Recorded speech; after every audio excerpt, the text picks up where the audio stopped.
Good evening, Pastor. My question is aimed at trying to find out what the right posture or mindset should be with regards to marriage and relationship, and I'll give the context. The context is there is a generation, maybe our parent generation, that don't know as much, and maybe we're not overthinking it, and they go marry early.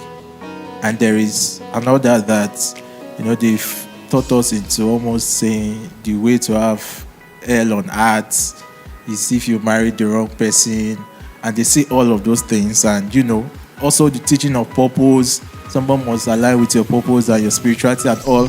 And then we come to a point where people, even when compatibility and all of these things, there's still this part of your mind that I hope I'm not making the wrong decision, right? So it's now that what's the right place to be? Do you need more? Do you need less? And if you can be honest with you, I think people I don't want to use the word overrate, but people put too much into marriage. Honestly, people put too. In fact, the more seminars you go, the more confused you go.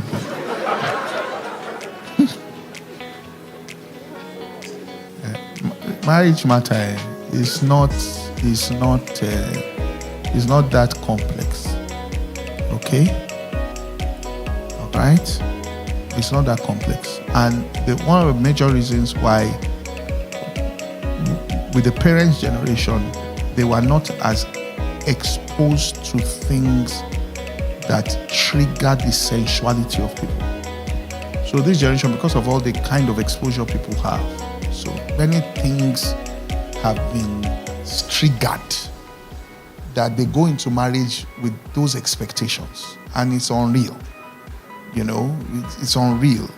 The woman has to be she has to be Proverbs 31 woman. She has to be this. She has to be that. She has to be able to cook. She has to be able to do this. She has to be. Oh, look.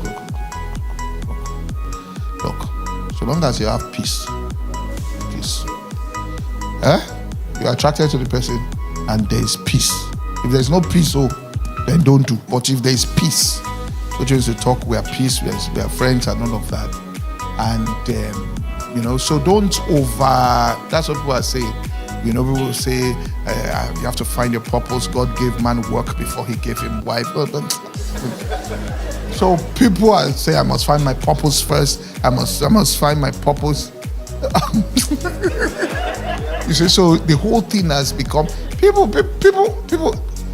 Charles and Francis Hunter had one of the most powerful healing ministries in the last 70 years. They married as unbelievers.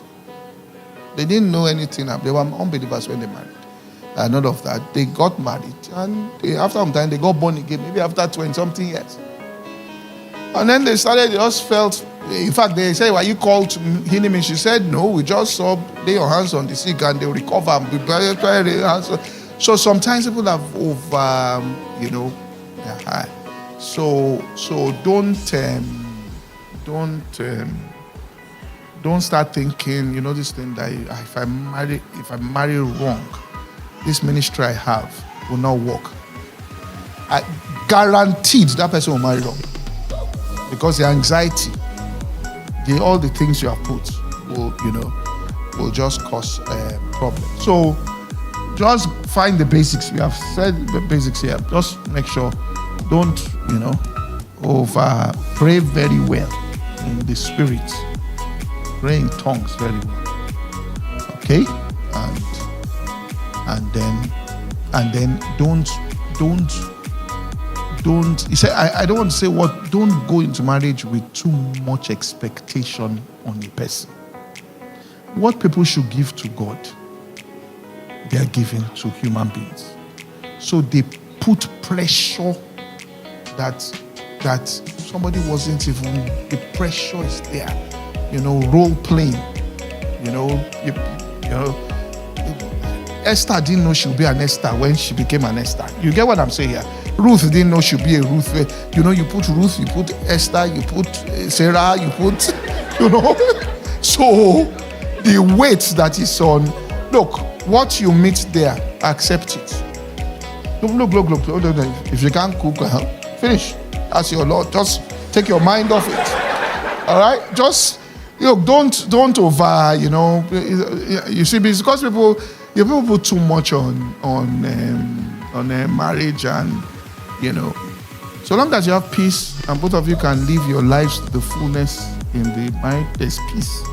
Peace is the cocoa, and that peace comes by you are both compatible. You're compatible in the sense that spiritual compatibility. You can share the word of God, share the word of God back, share the word of God, and all of that. Move on with your life. Are you following what I'm saying? And don't have all this expectation of because if whatever you are expecting, whatever you are trying to avoid will happen to you. That's mentally I'm trying to avoid it. You get.